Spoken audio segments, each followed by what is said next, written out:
तुलसी का अर्चन, तुलसी से भगवान का अर्चन, तुलसी के निकट दीपदान, तुलसी की परिक्रमा, तुलसी का व्रत। तो आज तुलसी जी की महिमा। वैसे श्रीमद् भागवत के महात्म्य पुरुषोत्तम मास में, तुलसी में, गऊ में, ब्राह्मण में, गायत्री में न पृथक भाव इष्यते, पृथक भाव नहीं है, एक ही है। इसलिए तुलसी कृष्ण स्वरूप होने के कारण मंगलाचरण में उनका स्मरण किया गया।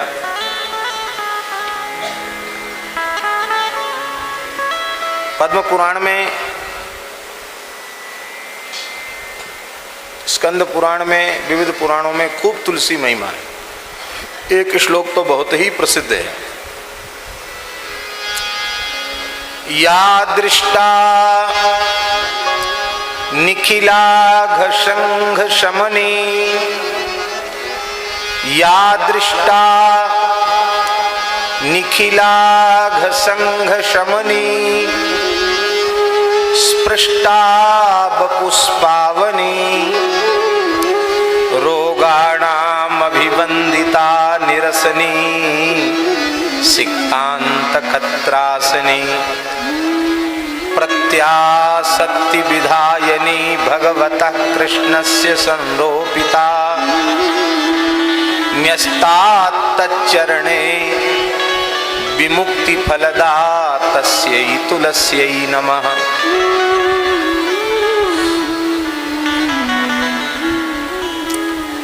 या दृष्टा निखिलाघ संघ शमनी, दर्शन मात्र से संपूर्ण अघ संघ का शमन करती है तुलसी। संपूर्ण पाप समूह का शमन कर देती दर्शन मात्र से। स्पर्श से शरीर को पवित्र कर दी, स्पृष्टा बपुष्पावनी। इसलिए बिना तुलसी धारण के भगवत विग्रह का स्पर्श नहीं करना चाहिए, ऐसा भी शास्त्र वचन है। ये शरीर मलमूत्र का भांड है। पर्याप्त जल मृत्तिका आदि से शुद्धि करने के बाद भी ये मलमूत्र का भांड तो रहेगा ही। मलमूत्र ही उसका जीवन है, इसी से टिका हुआ है। तो कितना धो मांजो, शुद्ध होने वाला नहीं है। इसलिए शास्त्रीय शुद्धि के बाद भी शुद्धि होती नहीं। तुलसी धारण करने से संपूर्ण शुद्धि हो जाती है, भगवान की सेवा की योग्यता प्राप्त हो जाती है, भगवत विग्रह के स्पर्श की योग्यता प्राप्त हो जाती है। स्पृष्टा बपुष्पावनी, रोगाणाम अभिवंदिता निरसनी, सिक्तांत कत्रासनी।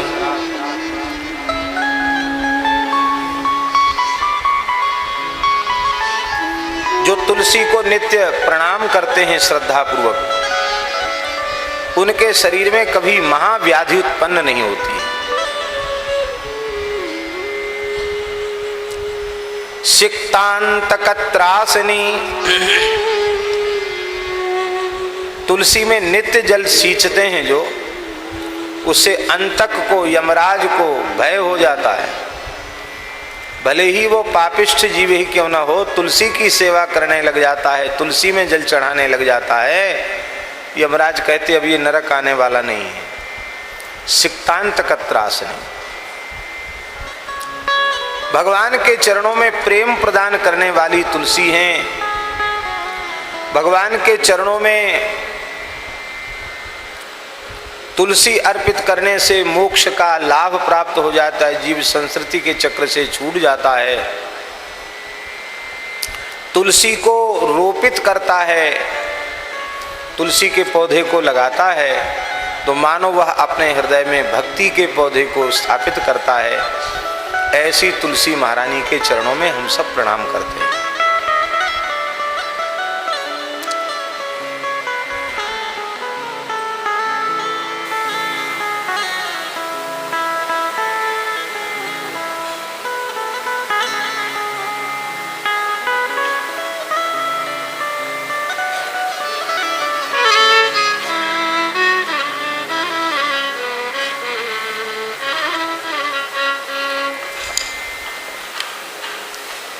श्री तुलसी महारानी की जय।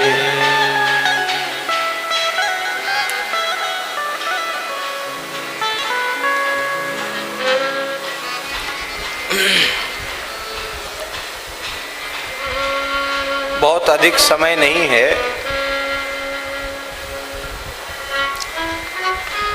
जन्माद्यस्य तोन्मयादितरतश्चार्थेषु विज्ञस्वराट् तेने ब्रह्म हृदय आदि कवये मुह्यन्ति यत्सूरयः तेजो वारिमृदां यथा विनिमयो यत्र त्रिसर्गो मृषा धाम्ना स्वेन सदा निरस्तकुहकं सत्यम परम धीमहि। इसी का अर्थ तुलसी जी में घटित करना है, बस इतना सा समझ लीजिए।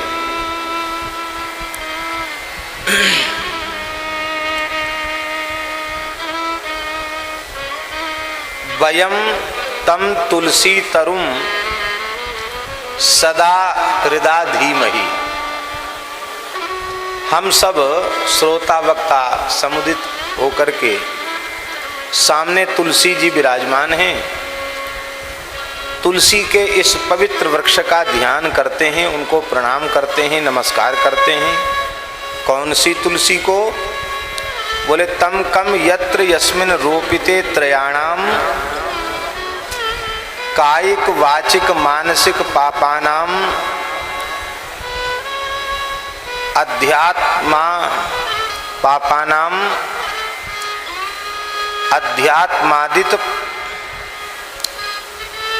अध्यात्मादि तापत्रयाणाम वा सर्ग उत्पत्तिर्मृषा। जिस तुलसी वृक्ष के रोपित कर देने मात्र से, अर्थात तुलसी वृक्ष को पौधे को लगा करके उनकी सेवा आरंभ कर देता है जो तुलसी का भक्त, तो उसके कायिक वाचिक मानसिक पाप उनकी उत्पत्ति मृषा हो जाती। मृषा होने का मतलब उनकी उत्पत्ति ही नहीं होती है। कायिक वाचिक मानसिक त्रिविध पापों से वह विनिर्मुक्त हो जाता है। और त्रिविध ताप, दैहिक दैविक भौतिक त्रिविध ताप, वो भी उत्पन्न नहीं होते। तुलसी की उपासना आराधना करने वाले को दैहिक दैविक भौतिक ताप से भी मुक्ति मिल जाती है। बोले यह आप कैसे कह रहे हैं? तो तदुक्तम उद्धरण दे रहे हैं। आरोपिते तरौ तापम पापम च त्रिविधम तथा तुलस्या नाशमायाति तदुत्पत्ति पुनर्नहि।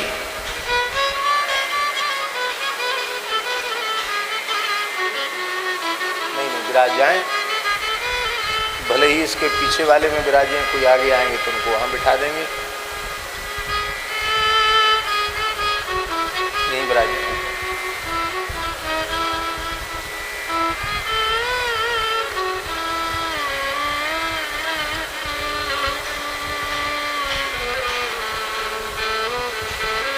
ये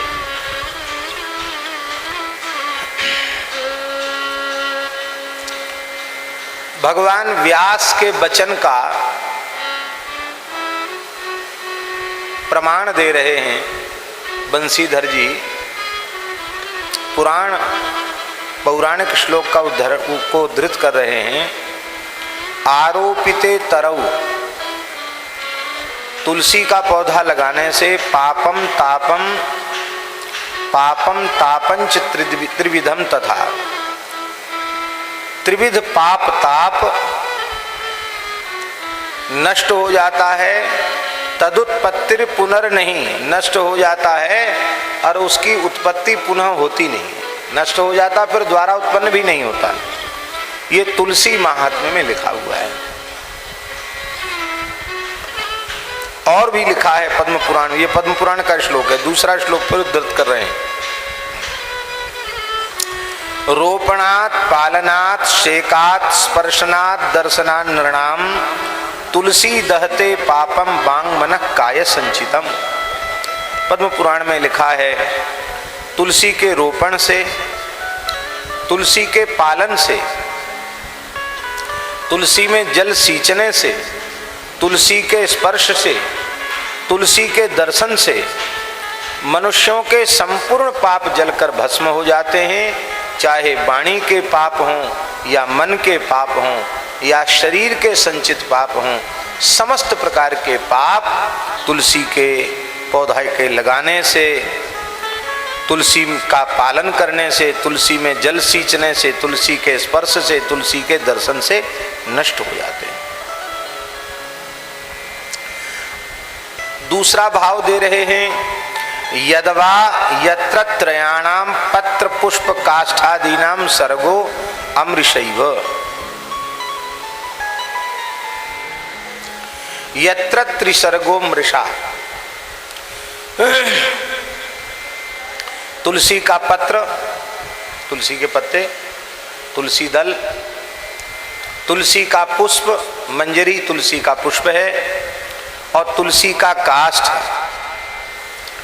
इनका जो सर्ग है, सर्ग माने सृष्टि, यही तीन चीज हमको तुलसी से प्राप्त हुई। तुलसी दल, तुलसी का पुष्प और तुलसी काष्ठ, जिसको हम माला आदि के रूप में प्रयोग करते हैं, कंठी आदि के रूप में प्रयोग करते हैं। इनका जो सर्ग है, सृष्टि है, वह वस्तुतः मृषा नहीं है, अमृषा ही है, सत्य ही है। क्यों सत्य है? बोले यद्यपि प्राकृत जगत का एक वनस्पति है, तुलसी पौधा है, ऐसा दिखाई देने पर भी वह साक्षात परब्रह्म का स्वरूप है, इसलिए मृषा नहीं अमृषा है।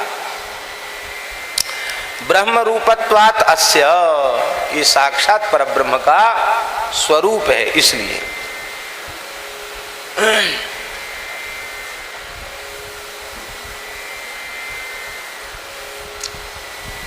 तुलसी दल रूपेण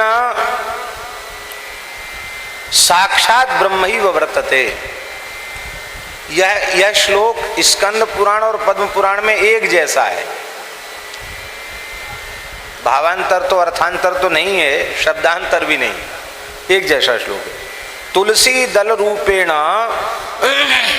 साक्षात ब्रह्म ही वर्तते, प्रतीति ही पत्र पुष्पादेर मायैव न चान्यते इति स्कंद पाद्मयो हो। स्कंद और पद्म पुराण में ऐसा लिखा है।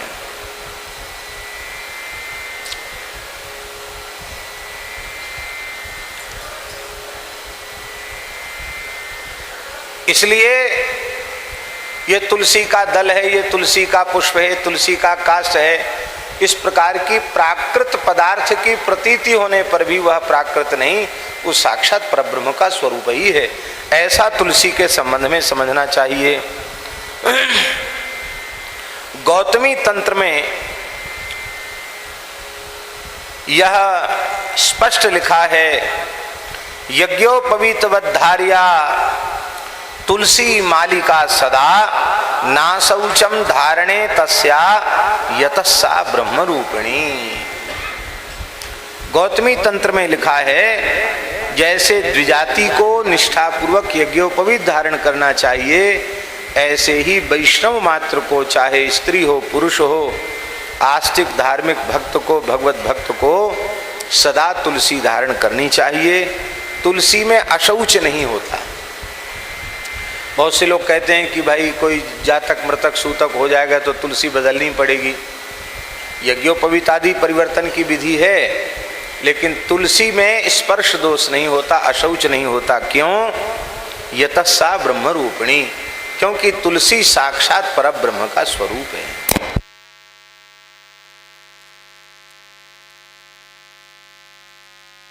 सूतक हो, मृतक सूतक हो, ग्रहण पड़ जाए तो यज्ञोपवीत बदलना पड़ेगा, लेकिन तुलसी की कंठी बदलने की आवश्यकता नहीं है। तुलसी सदा पवित्र रहती है।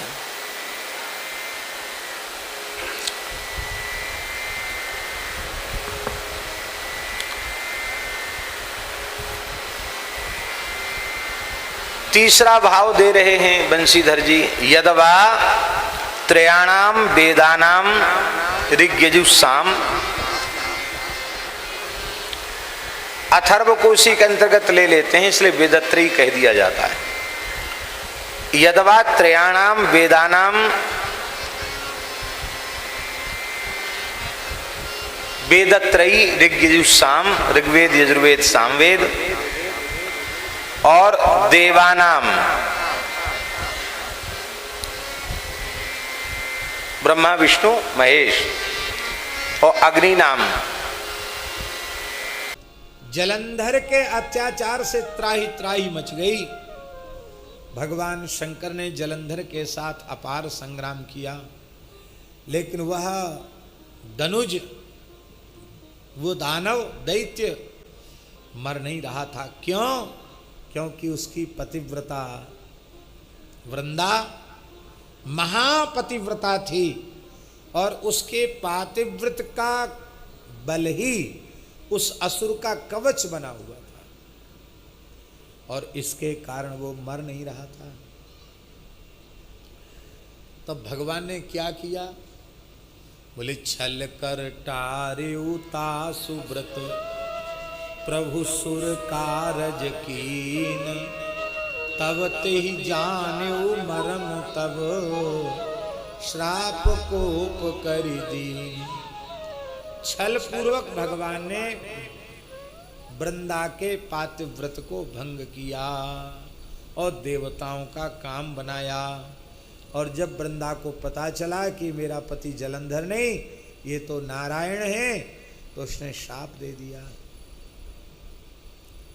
अब देखिए, ये एक विचित्र बात है। भगवान ने ऐसा क्यों किया?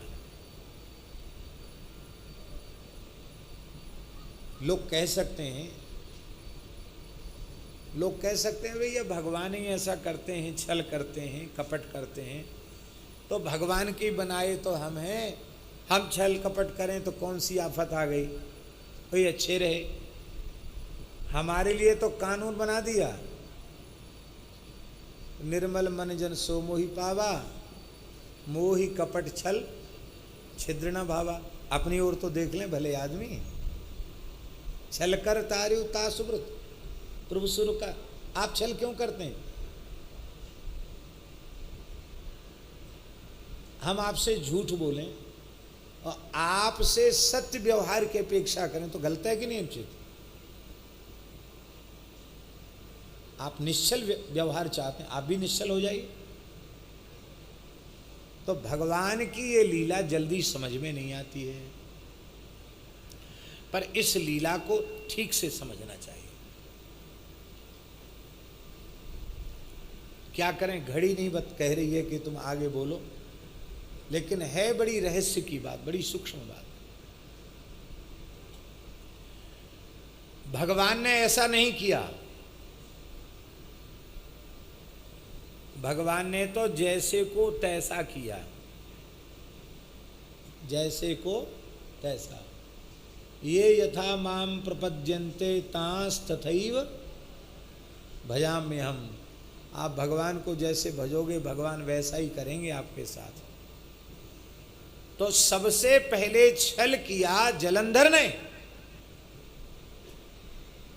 आप पुराण उठाकर देखें, जलंधर शिवजी का स्वरूप धारण करके भगवती पराम्बा जगदम्बा पार्वती का सतीत्व नष्ट करने के लिए कैलाश पहुंच गया। जिस कंदरा में भगवती विराज रही थी, ये पहुंच गया और माया से ऐसा रूप शिवजी का बनाया कि भगवती भी पहचान न सकी ये असुर है। और वो जैसे ही निकट आया, समीप में आया, तो भगवती जगदम्बा पार्वती के सौंदर्य को देखकर स्खलित हो गया, उसके पैर कांपने लग गए। शिव पुराण में वर्णन है।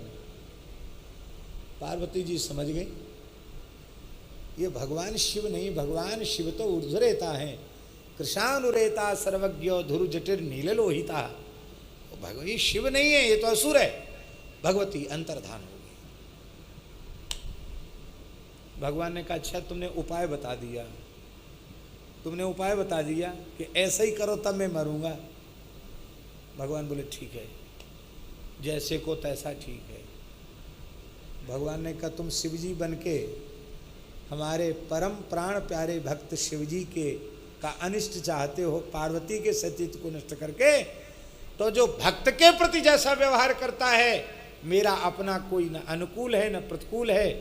भक्त का जो भक्त है वही मेरा भक्त है, और भक्त का जो विरोधी है वही मेरा विरोधी है। इसलिए छलकर तारुता सुव्रत, क्योंकि उसने भी छल किया, तो छल का उत्तर भगवान ने छल के द्वारा दिया। भगवान ने अपने ओर से छल नहीं किया। एक बात। दूसरी बात, भगवान ने छल नहीं किया, भगवान ने तो वृंदा के उच्च कोटि के सतीत्व का चरम फल उसे प्रदान किया। क्योंकि भागवत के पंचम स्कंध में भगवती लक्ष्मी जी स्तुति करते हुए कह रही हैं, स्त्रिया व्रतस्त्वाम ऋषिकेश्वरम पतिम। हे भगवान, संसार की जितनी स्त्रियां हैं वो पातिव्रत धर्म का पालन ही इसलिए करती हैं कि उनके पातिव्रत धर्म के पालन का उत्कृष्ट फल है आपकी प्राप्ति। वो पति रूप में वस्तुतः आपको ही पाना चाहती हैं। तो वृंदा का सतीत्व इतना उत्कृष्ट कोटि का है, उस सतीत्व का फल ही है भगवान की प्राप्ति। यदि भगवान की प्राप्ति वृंदा को नहीं होती है तो उसका धर्माचरण, पातिव्रत धर्म का आचरण व्यर्थ हो जाएगा। और भगवान तो संपूर्ण जीवों के कर्मफल प्रदाता हैं। राम झरोखे बैठ के सबका मुजरा ले, जाकी जैसी चाकरी वाकू वैसो ही दे। तो भगवान तो कृपा करने के लिए पधारे। भगवान ने कौन सा किया? ये भगवान की तरफ से वकालत है। दूसरी,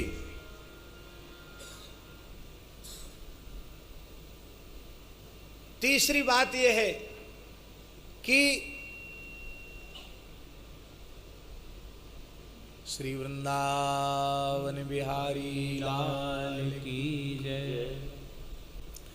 भगवान ने वृंदा का कुछ अनिष्ट नहीं किया।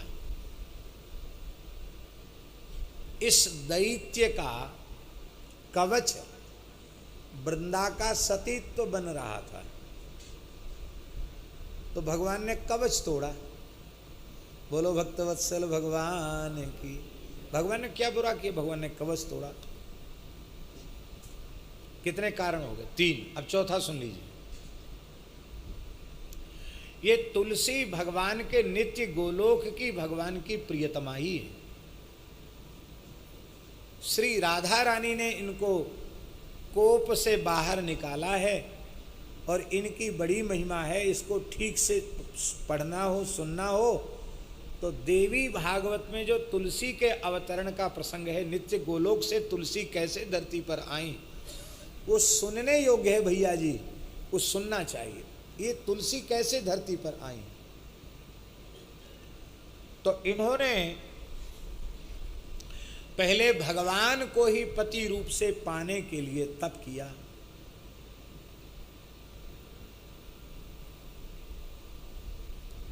जब ये धरती पर आई और इन्होंने तप किया, तो उस समय भगवान की इच्छा, ये लीलाधारी है ना, कोई ना कोई लीला करना इनका स्वभाव है। तो तुलसी तप कर रही थी वृंदा, और उसी समय गणेश जी आ गए। लंबोदरम परम सुंदरम एकदंतम। परम सुंदर हैं गणेश जी, ऐसे नहीं है कि बेडौल हों, बड़े सुंदर लगते हैं गणेश जी, बहुत सुंदर हैं गणेश जी। गजमुख होने पर भी बड़े सुंदर हैं। तो गणेश जी को देखकर तुलसी जी का भाव उधर चला गया और उन्होंने प्रस्ताव कर दिया, आप हमें प्राप्त हो। उन्होंने करे, तुम भगवान नारायण को पति रूप से प्राप्त करने के लिए तप कर रही हो और तुम्हारी बुद्धि व्यभिचरित हो गई किसी सुंदर पुरुष को देख करके, ये तो ठीक नहीं है। और तुम भगवान को पति रूप से पाना चाहती हो, और भगवान मेरे पूज्य पिता शिव जी के प्राण सखा हैं, शिव रूप ही हैं, शिव हरिहर में भेद नहीं है। इस दृष्टि से जो मेरे पिता का स्थान है शिव जी का मेरे लिए, वही नारायण का स्थान है। तो नारायण भी मेरे पिता के, तो शिव जी तो मेरे पिता ही हैं, नारायण भी मेरे पिता ही हैं, और तुम उनको पाना चाहती हो, तो धर्मतया तुम मेरी माता हुई और तुम इस प्रकार का प्रस्ताव कर रही हो, ये तो ठीक नहीं है। पर भगवान की इच्छा लीला, तुलसी ने फिर भी हठ किया। तब गणपति ने शाप दे दिया कि इस जन्म में तो तुम्हें भगवान नहीं मिलेंगे, अगला जन्म तुमको फिर लेना पड़ेगा और तुम्हारा दैत्य से होगा, पर वहाँ भी तुम परम पतिव्रता होगी, लेकिन उस जन्म में भगवान तुमको न चाहते हुए भी मिल जाएंगे और तुम तुलसी के रूप में प्रकट होकर संपूर्ण जगत का कल्याण करोगी। लेकिन हमारी तुम्हारी तो कुट्टी है गई, लड़ाई है गई, इसलिए सब तुलसी स्वीकार करेंगे, पर मैं अपनी पूजा में तुलसी स्वीकार नहीं करूँगा। इसलिए गणेश जी को तुलसी चढ़ती नहीं, इसलिए गणेश जी पूजा में तुलसी स्वीकार। ये ब्रह्मविवर पुराण की कथा है। बहुत कथाएं हैं पुराणों में, तरह तरह की कथाएं।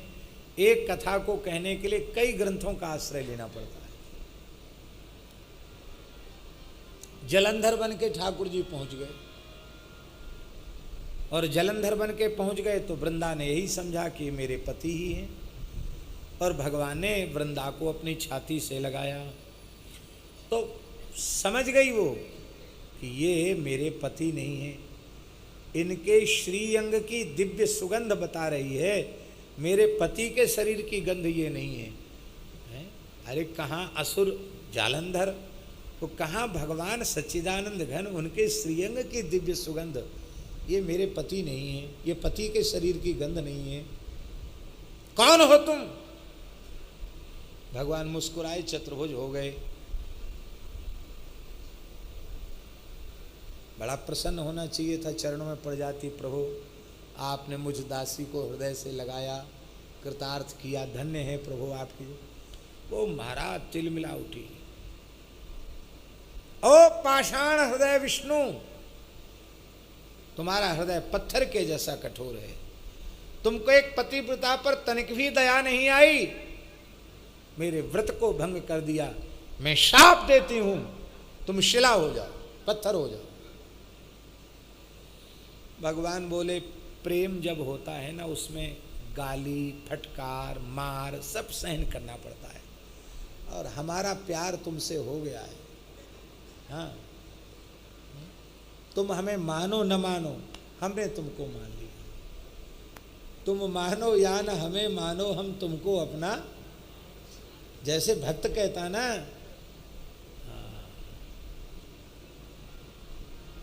घनश्याम तुम्हारे मिलने को जीवन की बाजी लगा चुके, तुम मानो या न हमें मानो, हम तुमको अपना बना चुके। ऐसे हम भी तुमको अपना बना चुके हैं, हमने अपना लिया है तुमको। मैं पाषाण हो जाऊंगा, शालिग्राम हो जाऊंगा, असंख्यों रूपों में शालिग्राम होऊंगा, लेकिन छोड़ूंगा फिर भी तुमको नहीं। तुमको तुलसी बनकर निरंतर हमारी सेवा में ही रहना पड़ेगा। 4 प्रहर 64 घड़ी ठाकुर के ऊपर ठकुरानी चढ़ी। बोलो भक्त वत्सल भगवान की। ठाकुर शालिग्राम जी उन पर तुलसी चढ़ी रहती है।